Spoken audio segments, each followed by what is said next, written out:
Let us start decoding Disney's 94-year-old Imagineering process, as they like to call it, bit by bit. We all know that Disney, or as it is officially known as the Walt Disney Company, is huge. But how exactly big is it? Talking about its revenues, they have been growing at an impressive CAGR of 6.5%, and its total revenue in the year 2013 was over $45 billion. dollars. It is the 13th most powerful brand in the world, and according to some studies, it was responsible for upwards of 13 billion hours of customer immersion in the year 2013. With a presence in over 50 countries, it is surely a company to reckon with. The brothers Walter and Roy Disney founded the company in the year 1923, and they used a three-pronged approach to establish it. Firstly, it was based on consumer trust and to provide quality entertainment, and at the same time to let the families have fun enjoying the show. Disney started off by creating iconic characters like Mickey Mouse and Donald Duck, and at the same time converted classic tales like Snow White and the Seven Dwarfs into blockbuster hits.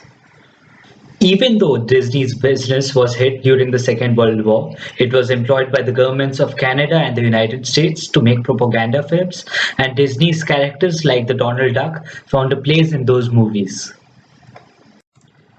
The company has believed in continuous innovation right from its inception. It created successful TV shows and made consumer products revolving around its characters. It created theme parks like the huge 24,000-acre theme park in Florida, as well as created animated movies using the best technology available at that point of time.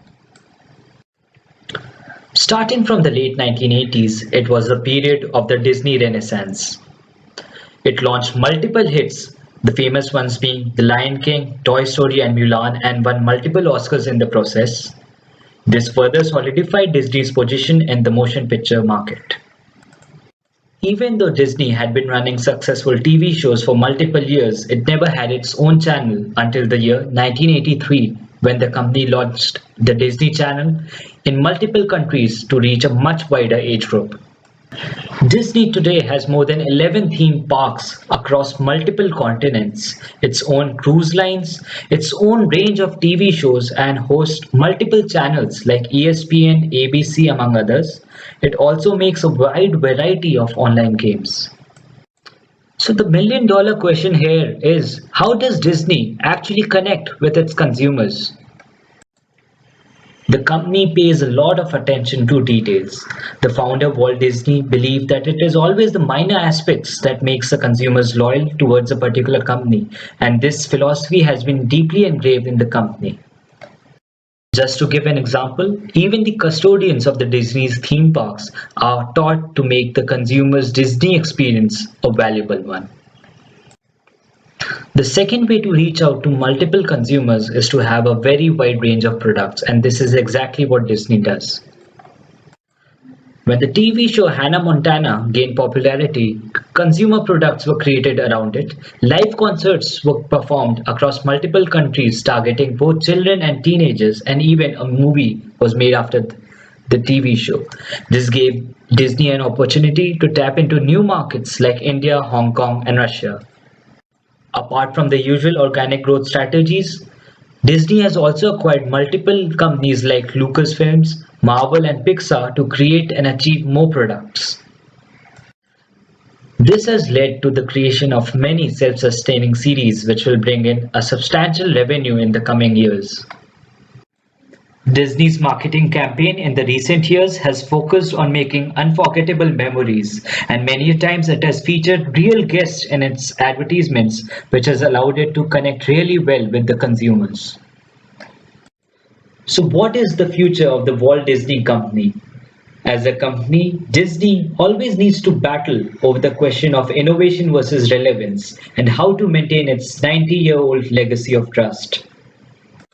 I firmly believe that as long as the company maintains its iconic Disney difference and, in the words of its founder, does what it does so well that consumers come back to see it again with their friends, the company will go a long way.